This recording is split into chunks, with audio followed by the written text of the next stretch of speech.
All right, so let me ask you about what you're feeling there. People tell me drudgery of work can be W-2 work because there's no results, right? Now you're in it. I mean, are you feeling, I really feel this, I'm tingling, I'm pinching myself. This is what I was meant to do, I want to do.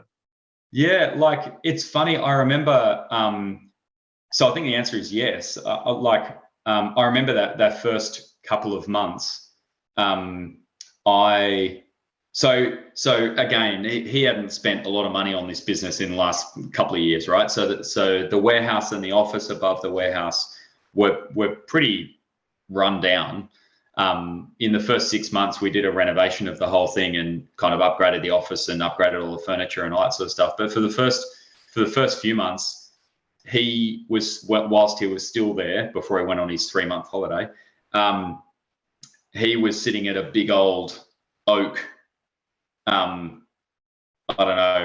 desk like you'd see in the old movies, right? That he must have bought and he really liked and he put it in the corner of the office.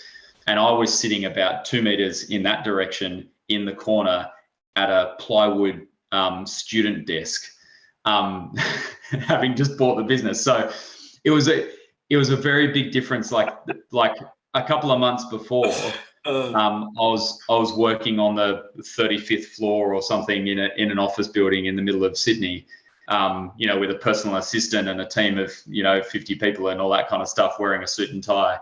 And now I'm sitting out in the suburbs at an industrial warehouse at a student desk, like made of plywood, trying to fill out quotes to sell instrumentation to mine sites, but strangely loving it.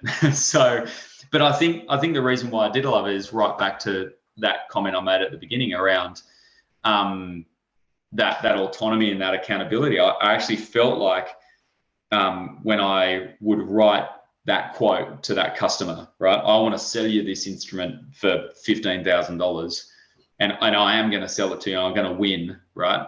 I'm going to issue you this quote and then I'm going to follow you up and I'm going to keep talking to you until you issue me a purchase order. And then the next week when the purchase order comes in for $15,000, I don't know, probably chemically the dopamine hit or whatever it is. Time for beer. Yeah, absolutely. And so one thing that I talk to searchers or potential searchers about a lot is that need to really embrace that level of detail. Like you got to get excited about a purchase order for $10,000. And if you've come from McKinsey or GE or like one of those big organizations and you've decided, right, I'm going to be a searcher and I'm going to kind of run my own business, $10,000 doesn't excite you when you're, helping large global organizations solve $2 billion supply chain issues. Yeah, it doesn't move the needle.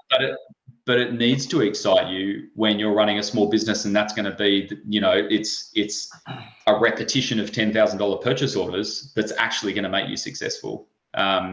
So yeah, I feel like in that first 6 to 12 months, it reinforced my enjoyment of that process. Beautiful. I hope this video has inspired you. If you need help buying your first $1 million business, make sure to visit me at dealflowsystem.net. If you like this video, make sure you subscribe down below. Comment on it, share it, tell everyone about it. And thanks for watching.